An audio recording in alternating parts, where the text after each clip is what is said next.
Magandang araw sa inyong lahat. Kumusta kayo? Nawa ay nasa mabuti kayong kalagayan ngayon. So, nung huling tagpo ay napag-alaman na natin ang tungkol sa kasaysayan ng Duguang Placard at napag-alaman na rin natin ang mga mahalagang pangyayari sa panahon ni Marcos. At ngayon sa ating pagpapatuloy ay alamin naman natin ang pangyayari sa panahon ng people power.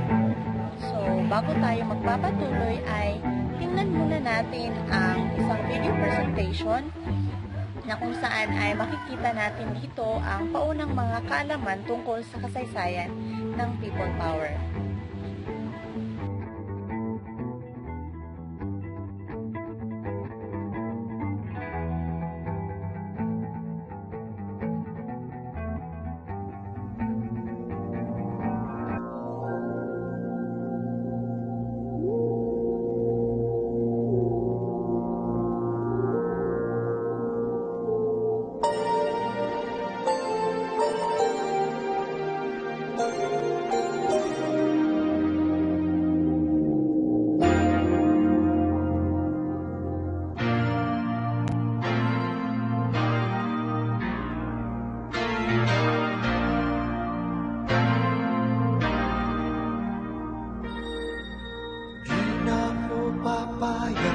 Mawala ka muli, di na ako papayag na muling mabawi. Ating kalayaan kay tagal na nating mitid, di na papayagang mabawi muli. Magkakapit-pisig, libo-libong tao, kay sarap pala maging Pilipino.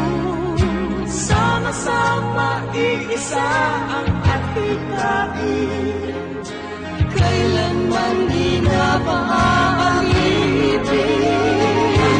Ang Pilipino sa mundo, mapayapa para ang pagbabago.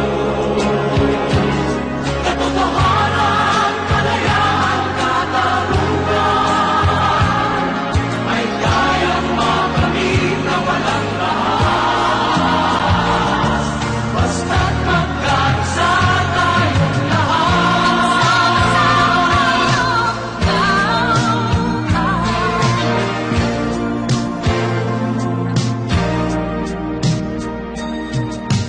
Basta nang nagaganap sa aming bayan, magkasama ng mahirap at mayaman.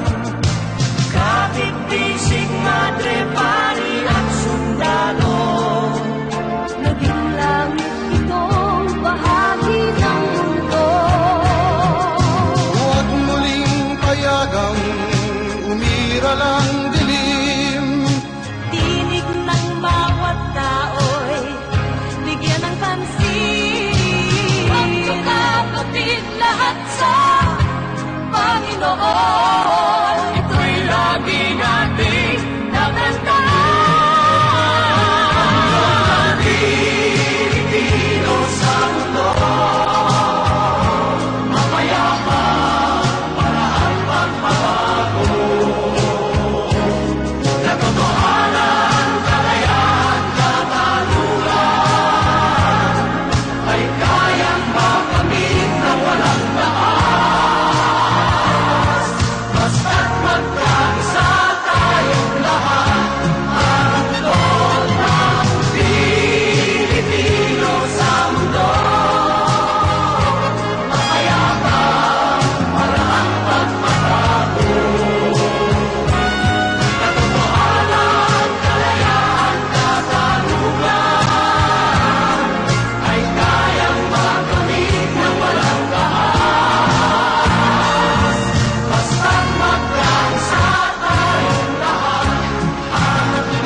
why should it be foolish? I'm only one. If I die, then I die, and there's only one to suffer. But so long as each one of us will be willing to take on the struggle, even if I am in prison, even if I die in prison, so long as you will continue the struggle and carry the torch, then I think we will have a better Philippines. Rather than have one carrying the torch, we'll have many. And that's my answer. Mr. Speaker, Senator Thurmond, distinguished members of Congress. 3 years ago, I left America in grief to bury my husband, Ninoy Aquino. I thought I had left it also to lay to rest his restless dream of Philippine freedom. Today, I have returned as the President of a free people.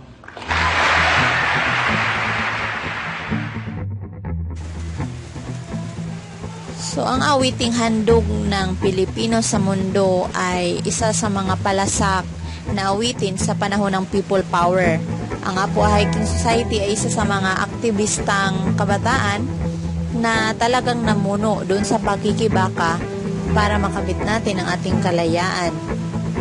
So, ang People Power ay nagsimula noong pagkamatay ni Senador Benigno Aquino na kung saan naging hudyat ito upang magkaisa ang buong mamayang Pilipino. So, dahil na rin sa pangyayari ng pagkawala ng ni Ninoy Aquino ay naging hudyat ito upang magkaroon ng civil disobedience at ginawang instrumento ng biyudang Corazon Aquino para makamit ang sinasabing kapayapaan. So, nagkaroon din ng kautusan si Cardinal Jaime Sin na magprotesta sa EDSA at sinabi niya, I am calling our people to support our two good friends at Dacab. So, ang sinasaad niya doon sa two good friends ay sina Fidel V. Ramos at si Juan Ponce Enrile na kung saan sila yung dalawang general na nagkodita sa panahon ng rehimeng Marcos. So dahil doon ay nagsimula na nga ang sinasabi nating People Power sa EDSA o Epifanio de los Santos Avenue.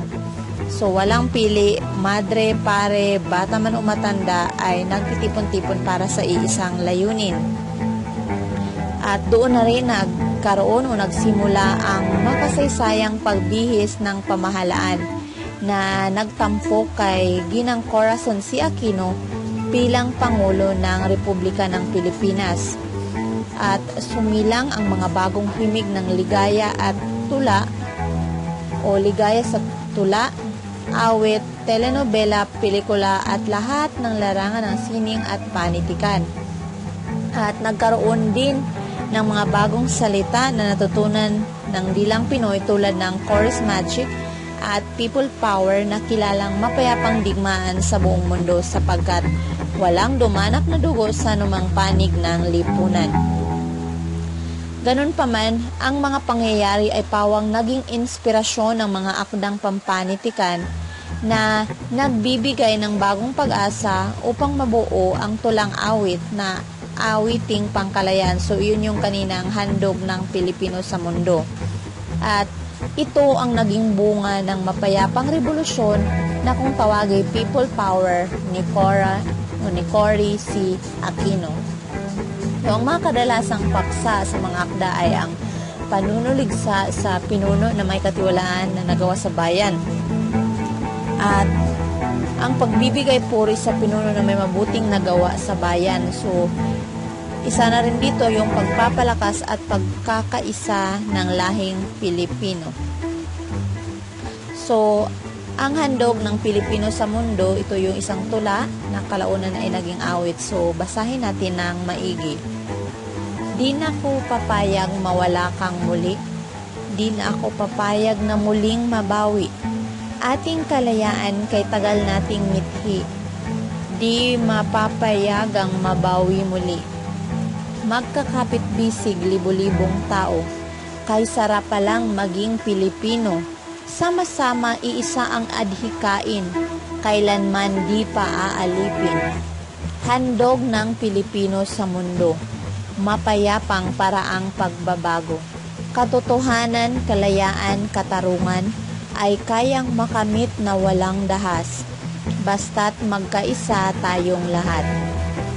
Masdan ang nagaganap sa aming bayan, pagsasama ng mahirap at mayaman, kapit bisig, madre pare at sundalo, naging langit itong bahagi ng mundo.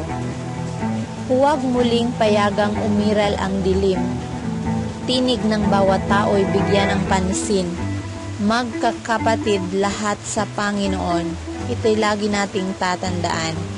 Mapayapang paraang pagbabago, katotohanan, kalayaan, katarungan, ay kayang makamit na walang dahas, basta't magkaisa tayong lahat.